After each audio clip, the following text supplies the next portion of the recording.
On the night of July 17, 1944, commissioned officers at the Port Chicago Naval Magazine in California were running a cash betting pool. The wager: which crew of black enlisted men could load the most live ammunition onto cargo ships the fastest.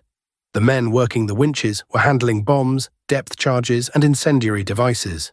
None of them had received formal explosive safety training. At 10:18 p.m., 4,600 tons of ordnance detonated in a single blast. 320 men died in 30 seconds. You're listening to the Unlit Room. Every story in here actually happened. That's the part that should scare you. New stories every day, Monday through Saturday. Today, the 50 men who survived the largest explosion on American soil during World War II, and were put on trial for their lives when they refused to go back. This episode's narration is AI-generated. The research, writing, and editorial decisions behind every story are made with care for accuracy and respect for those involved.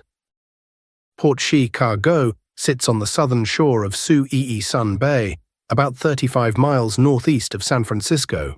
In 1942, the Navy designated it as the primary West Coast facility for loading munitions onto cargo ships bound for the Pacific Theater. The work was dangerous, the pace was relentless, and the men who did the loading, every single one of them, were black enlisted sailors assigned to what the Navy called E Division. The white personnel at Port Chicago held administrative and supervisory roles. The black enlisted men handled the ordnance. By 1943, the officers overseeing the loading operations had developed an incentive system. Every week, they ran a cash betting pool on which division could load the most tonnage per shift. The winning crew's officers collected the pot. The men doing the actual loading got bragging rights. No one received formal training in handling explosives. The assumption was that you learned by watching. Speed mattered, precision was secondary. On warm summer nights, arc lights flooded the pier in white light. Cargo nets swung pallets of live shells from rail cars to the ship's holds. Winch cables vibrated under the weight. Officers stood at the head of the pier with tally sheets, tracking tonnage in real time. The ships were loaded within feet of active railroad tracks. Depth charges were stacked on the dock, their fuses not always confirmed secured. It was standard procedure. Port Chicago was the kind of place where everyone knew the risks, but nobody talked about them. The base had one job: move ordnance from trains to ships as fast as possible. The war in the Pacific needed ammunition. The men on the pier provided it. On the evening of July 17, 1944, two cargo ships were moored side by side at the Port Chicago pier. The SSEA Bryan sat low in the water, fully loaded with 4,600 tons of bombs, incendiary ammunition, and depth charges. The SS Unlit Victory, brand new, taking on its first load, was moored next to it. Two shifts of black enlisted men worked the loading operation that night. The officers' betting pool was still running. The competition between crews was friendly. The work was methodical. At 10:18 p.m., the forward hold of the EA Bryan ignited. A column of orange-white fire rose 200 feet into the night sky. 7 seconds later, the Unlit Victory detonated. The fireball climbed 12,000 feet. It was visible from San Francisco, 30 miles away. A seismograph at UC Berkeley registered the blast at 3.4 magnitude. Every window in the town of Port Chicago, a mile and a half from the pier, shattered. The pier itself ceased to exist. The ships were gone. Rail cars on the adjacent tracks were hurled 1,000 feet inland. Rescue workers arriving within the hour found nothing above the waterline to identify. 320 men died. Most of them were E Division sailors. The explosion was the largest loss of life on United States soil during the entire Second World War. For a moment after the second blast, survivors on shore described a strange silence. Then the sound of debris falling into the bay. Then the realization of what had just happened. The Navy convened a court of inquiry within days. Investigators interviewed survivors, examined what little physical evidence remained, and tried to determine cause. Winch operators testified to jerky loading. Depth charges had not been confirmed secured. There were no established safety protocols. The court of inquiry could not identify a single triggering act. The pier had been destroyed too completely.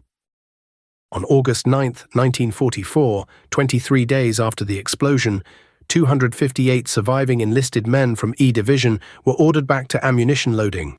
Same pier, same unsafe conditions. No procedural changes, no safety review, no acknowledgement of what had happened. 50 men refused. They didn't refuse to work, they didn't refuse orders in general. They refused to load live ammunition under the same conditions that had just killed 320 of their colleagues. The refusal was immediate. The Navy's response was faster. Admiral Carlton Wright, commander of the 12th Naval District, publicly labeled the refusal mutiny before formal charges were even filed. Within hours, all 50 men were placed under armed guard. Within days, they were formally charged. The charge was mutiny.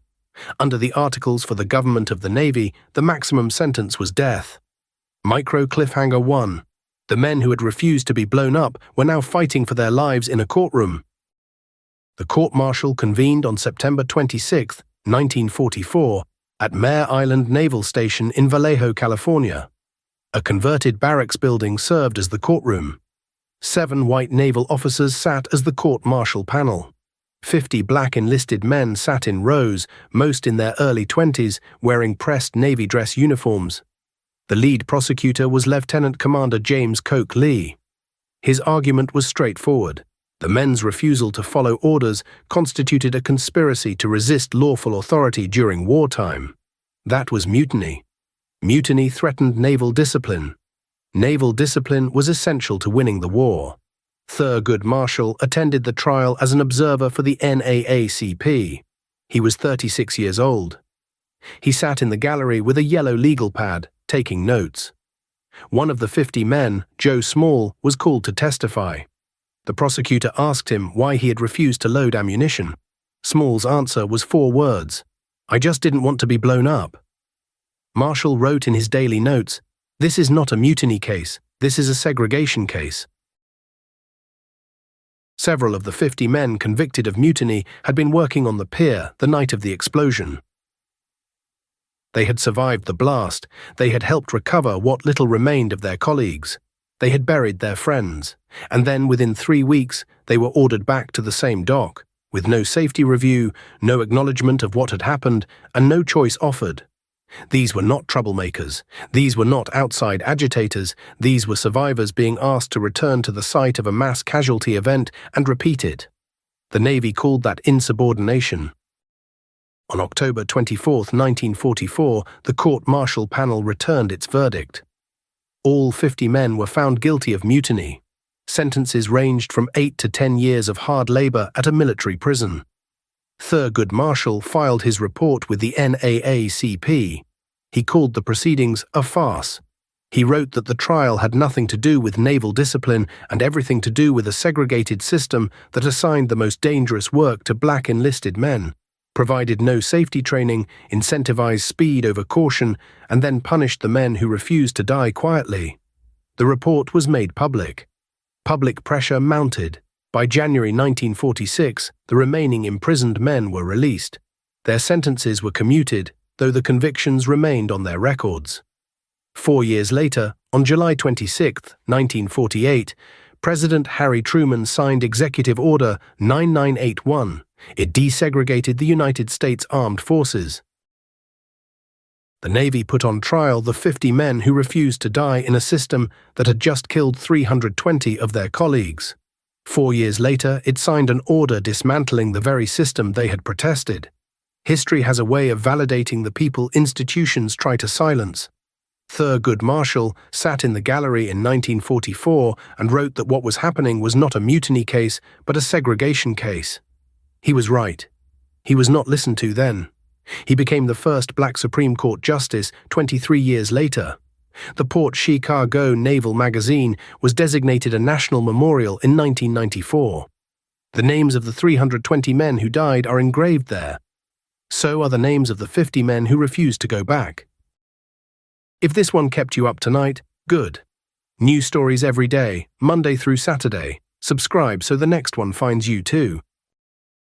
Follow the Unlit Room wherever you listen. Tell a friend who can't sleep. Full story on the main channel. Follow if you're wide awake. That was the Unlit Room. See you in the dark.